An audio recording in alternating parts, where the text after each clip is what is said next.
You are now watching JVB TV. Hey, what's going on, everybody? So today's episode of Quarantine Cooking is the first one I've ever done on YouTube. I do it on Instagram a lot. We're being really resourceful with what we have, right? So we try never to waste food, but in this particular instance, I'm craving Chipotle. So I need to figure out what I have that I can use. Let me show you. I've got some leftover grilled chicken. You can make this like on your George Foreman, or I bet a bunch of y'all actually went outside and did it yesterday. So I have some leftover chicken I can chop up for my Chipotle burrito or your bowl. My ingredients. Remember, this is a off-brand Chipotle situation. So I already have my beans going, but it doesn't look like much right now. Just don't judge it, but we'll get back to that. So this is what I have that I'm going to try to make a queso out of. And I'm also trying to make these Aldi Dakota black beans taste like, kind of like a Chipotle or restaurant-worthy black bean. I have this little tidbit of milk, so only a little bit. The salsa I might put on it just to make it, because I like salsa. So I have some two leftover Mexican blend cheeses, but this Food Lion one, if you can't see, is like mostly mozzarella, even though it's supposed to be a blend. So I'm gonna use that up. My cup measures. I have some provolone, which a lot of people use to make queso for Philly cheesesteak. So we're gonna try it. A lot of people put butter in there, so I might put a little bit of butter. If all else fails, I do have this yummy Aldi salsa con queso, which is very different than white queso, but it's still good on a burrito. I did the black beans. To season my black beans, I'm using a little bit of vegetable oil. I put a tiny bit of pepper, but mostly garlic powder. Real onion would be better, but I have minced onion and salt. So I will link the recipe I got this from. Was actually on YouTube. Let me stir it. Sorry, I got salt all over the place, but cooking is not always glamorous, is it? At least not for me. So that's still boiling and warming up, but I'm hoping that the onion and garlic will make it taste more, and the vegetable oil will make it taste more, I don't know, restaurant-y. So yeah, check me out. I'm about to start. Here's my pot. It has water in it because I cleaned it out. Let's make the queso. So bear with me because I'm kind of making this up based off a couple of different recipes that I looked at and videos I watched.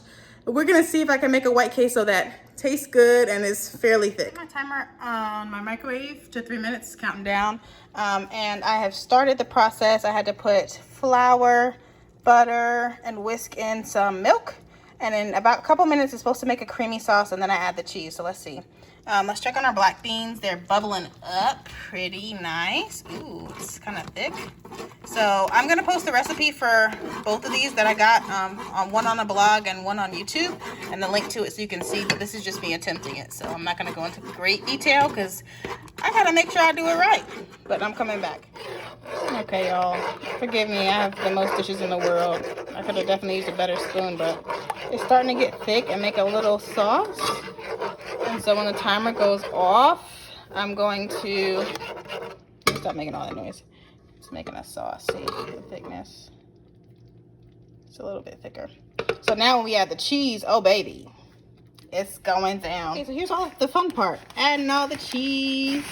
That doesn't look like a lot of cheese, but hold on. I'm gonna add in some of this. I'm not gonna add in the whole bag, of course, because you gotta have cheese in the house. This might make it turn yellow. I kind of want it to be white, but we'll see what the provolone does. All right, so this is the consistency of the cheese. It's really very stringy, which is really nice. Looks like something you'll put on a Philly cheesesteak, but it's too cheesy. So I'm gonna add a little bit more milk and come back and add. All right, so adding the rest of the milk really helped. And as you can see, I kind of lazy ripped up the provolone, and I'm gonna let that melt slowly. So I had to turn the heat down.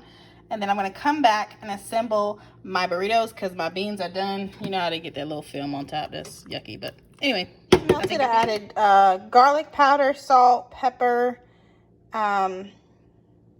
and a little bit of minced onion because I just like onion.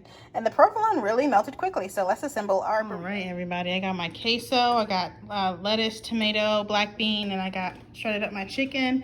Now I'm going to attempt to fold it and try it for you. So I went and grabbed some foil so I could feel authentic. Check it out. It's huge. Just like the big in my face, just like when you eat it there. I'm going to try it and let you know how it came out.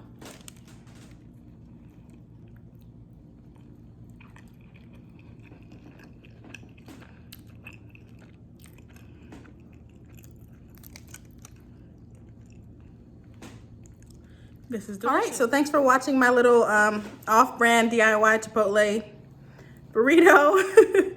It came out really good. The queso came out good. I mean, it's not exactly like the same thing, but it's really close.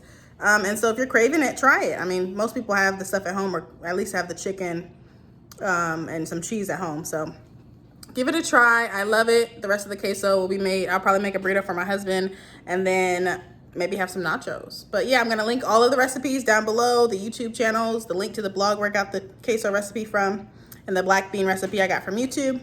And yeah, y'all take care and be safe and don't waste anything. You can make a lot of amazing things at home.